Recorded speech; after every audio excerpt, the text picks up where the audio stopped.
Breaking చూసిన ముఖ్యమంత్రి రేవంత్ రెడ్డి కాసేపట్లో వరంగల్కు వెళ్లనున్నారు. ఇక కాంగ్రెస్ ఎంపీ అభ్యర్థి కడియం కావ్య తరపున ఎన్నికల ప్రచారంలో పాల్గొననున్నారు. జాతర సభలో ఆయన పాల్గొంటారు. ఇక రేవంత్ రెడ్డి వరంగల్లో సభకు ఏర్పాట్లు చేశారు జిల్లా కాంగ్రెస్ నాయకులు.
బ్రేకింగ్ చూసిన ముఖ్యమంత్రి రేవంత్ రెడ్డి కాసేపట్లో వరంగల్కు వెళ్లనున్నారు. కాంగ్రెస్ ఎంపీ అభ్యర్థి కడియం కావ్య తరపున ఎన్నికల ప్రచారం చేయనున్నారు.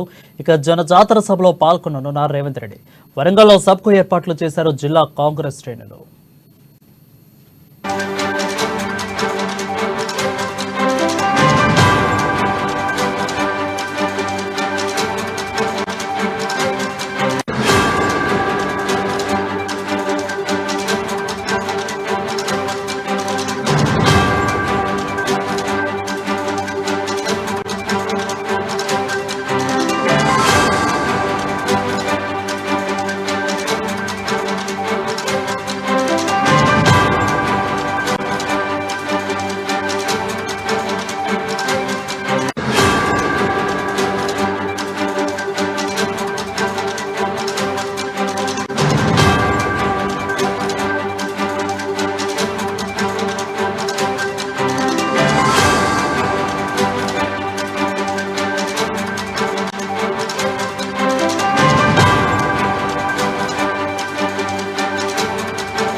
బ్రేకింగ్ చూసిన ముఖ్యమంత్రి రేవంత్ రెడ్డి కాసేపట్లో వరంగల్కు వెళ్లనున్నారు.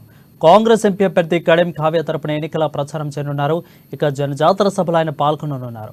వరంగల్లో సభకు ఏర్పాట్లు చేశారు జిల్లా కాంగ్రెస్ శ్రేణులు.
బ్రేకింగ్ చూసిన ముఖ్యమంత్రి రేవంత్ రెడ్డి మరికొద్దిసేపట్లో వరంగల్కు వెళ్లనున్నారు.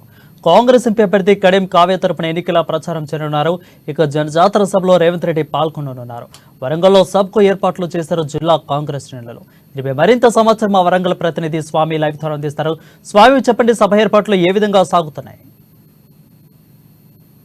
రైట్ వరుణ్, ఇప్పటికీ సీఎం రేవంత్ రెడ్డి అయితే తెలంగాణ రాష్ట్ర వ్యాప్తంగా కూడా ఉమ్మడి వరంగల్ జిల్లా వ్యాప్తంగా 2 పార్లమెంట్ సీట్లను ఏ విధమైన స్థాయిలో కూడా గెలిపించుకోవాలని చెప్పి కూడా వరంగల్ పార్లమెంట్ అభ్యర్థి కడియం కావ్యను కూడా మద్దతుగా కూడా ఇవాళ 4 గంటలకు సీఎం రేవంత్ రెడ్డి అయితే రానున్న నేపథ్యం అయితే ఏర్పడిందని చెప్పుకోవచ్చు. ప్రస్తుతానికైతే ఇక్కడ మడికొండలోని కూడా సభ జనజాతర మహాసభ ఏర్పాటు చేసిన ఆ సందర్భంగా మాత్రం ఇవాళ సీఎం రేవంత్ రెడ్డి అయితే రానున్న నేపథ్యం అయితే ఉంది. దానికి పూర్తిగా మాత్రము సభ ఏర్పాట్లు అయితే ఇప్పటికే పూర్తయిన నేపథ్యం అయితే చెప్పుకోవచ్చు. ప్రస్తుతానికైతే ఇక్కడికైతే మాత్రము స్థానిక నిజ నిజ అంటే అసెంబ్లీ సెగ్మెంట్ల వారీగా చూసుకుంటే ఎమ్మెల్యేలు అయితే వర్ధన్నపేట ఎమ్మెల్యే కేఆర్ నాగరాజుతో పాటు కూడా ఇక్కడ వరంగల్ పశ్చిమ ఎమ్మెల్యే నాయుడు రాజేందర్ రెడ్డితో పాటు కూడా ఇక్కడ కడియం శ్రీహరి అంటే స్టేషన్ గన్పూర్ ఎమ్మెల్యే కడియం కావ్య అంటే అభ్యర్థి వల్ల సొంత ఫాదర్ కూడా కడియం శ్రీహరి కూడా ఇవాళ పూర్తి ఏర్పాటు చేసేందుకు కూడా దీనికి ఇన్ఛార్జిగా వ్యవహరిస్తున్న అంటే వరంగల్ పార్లమెంట్ అంటే ఇన్ఛార్జ్ గా వ్యవహరిస్తున్న పరకాల ఎమ్మెల్యే రేవుడి ప్రకాష్ రెడ్డితో పాటు ఇప్పటికైతే సభ మొత్తానికైతే పూర్తి స్థాయిలో కూడా కంప్లీట్ అయిందని చెప్పుకోవచ్చు. రేవంత్ రాకతో కూడా కార్యకర్తలు కావచ్చు, రేవంత్ రెడ్డి అభిమానులు కావచ్చు అయితే ఇప్పటికే ఎదురు చూస్తున్న నేపథ్యం అయితే కనపడుతుందని చెప్పుకోవచ్చు. సీఎం రాకతో కూడా కార్యకర్తలు ఒక జోష్ నింపే అవకాశాలు అయితే ఎక్కువ కనపడుతుందని చెప్పుకోవచ్చు. నిన్నగాక మొన్న మహబూబాద్ పార్లమెంట్ లో కూడా పోరిక బలరాం నాయక్ గెలవాలని చెప్పి కూడా అక్కడ కూడా సభ హాజరైన నేపథ్యం అయితే ఉంది. అక్కడ ఇసుక పోస్తే రాలని జనమంతా కూడా అక్కడికి వచ్చిన నేపథ్యం అయితే ఉందని చెప్పుకోవచ్చు. అప్పుడు కాంగ్రెస్ శ్రేణులకు నూతన ఉచ్ఛేదాన్ని నింపేందుకు కూడా ఇవాళ సీఎం రేవంత్ రెడ్డి వరంగల్ పార్లమెంటు కడియం కావ్య గెలిపే లక్ష్యంగా కూడా ఇవాళ రానున్న నేపథ్యంతో కూడా ఇప్పటికే కాంగ్రెస్ కార్యకర్తల్లో ఒక నూతనమైన జోష్ నింపుతుందని చెప్పుకోవచ్చు. ప్రస్తుతానికైతే ఆయన ఇక్కడ కడియం శ్రీహరి ఇక్కడ పూర్తి బాధ్యతలను తీసుకొని కూడా కడియం శ్రీహరి కాంగ్రెస్ కండువ కప్పుకున్నప్పుడు కూడా ఇప్పటికీ వరంగల్ పార్లమెంట్ లోని కూడా ఒక కాంగ్రెస్ లో నూతన ఉత్తేజాన్ని కూడా వస్తున్న నేపథ్యం అయితే ఉందని చెప్పుకోవచ్చు. ఇక్కడ అంటే కడియం కావ్య కూడా గెలిపే లక్ష్యంగా కూడా ఇప్పటికే 4 ఎమ్మెల్యేలతో పాటు కూడా ఇప్పటికి ఇన్ఛార్జ్ మినిస్టర్ గా కొనసాగుతున్న పొంగులేటి శ్రీనివాస్ రెడ్డితో పాటు కూడా ఇక్కడ చాలా వరకు కూడా ఇప్పటికే మొత్తం పావులు కలుగుతున్న నేపథ్యం అయితే ఉంది. ఇక్కడ ప్రధాన పార్టీలైన కాంగ్రెస్, బీజేపీ అదే విధంగా బీఆర్ఎస్ అభ్యర్థులు కూడా ఇప్పుడు ముక్కుమ్మడి త్రిముఖ పోటీ ఉంటున్న నేపథ్యం అయితే ఉంది. తీవ్రంగా మాత్రము కాంగ్రెస్, బీఆర్ఎస్ మధ్యనే క్యాండిడేట్ల మధ్యనే కూడా ఇప్పటికే పోటీ ఉంటుందని నెలకొందని చెప్పుకోవచ్చు. ఏ విధమైన కానీ ఇక్కడ కాంగ్రెస్ కంచుకోటగా మిగిలిందని చెప్పుకోవచ్చు. కాంగ్రెస్ గెలిపే లక్ష్యంగా కూడా కార్యకర్తలే కావచ్చు, ఇక్కడ ఎమ్మెల్యేలు కావచ్చు, మొత్తానికైతే కసరత్తు చేస్తున్న నేపథ్యం అయితే ఉంది. ఇప్పుడు సీఎం రాకతో కూడా అతని ఉపన్యాసం వినడానికి వరంగల్ పట్టణానికి కావచ్చు, వరంగల్ పార్లమెంట్ నియోజకవర్గ స్థాయిలో కూడా ఎలాంటి వరాల జల్లు కురిపిస్తారో ఉపన్యాసం వినడానికి అయితే 1,00,000 పైచిలకు కూడా ఇవారికి సభకు హాజరై కూడా విజయవంతం చేసేదని కూడా పూర్తి స్థాయిలో కూడా సభ సక్సెస్ కావడానికి అయితే ఇప్పటికీ అన్ని ఏర్పాట్లు అయితే అయిపోయినాయని చెప్పుకోవచ్చు వరుణ్.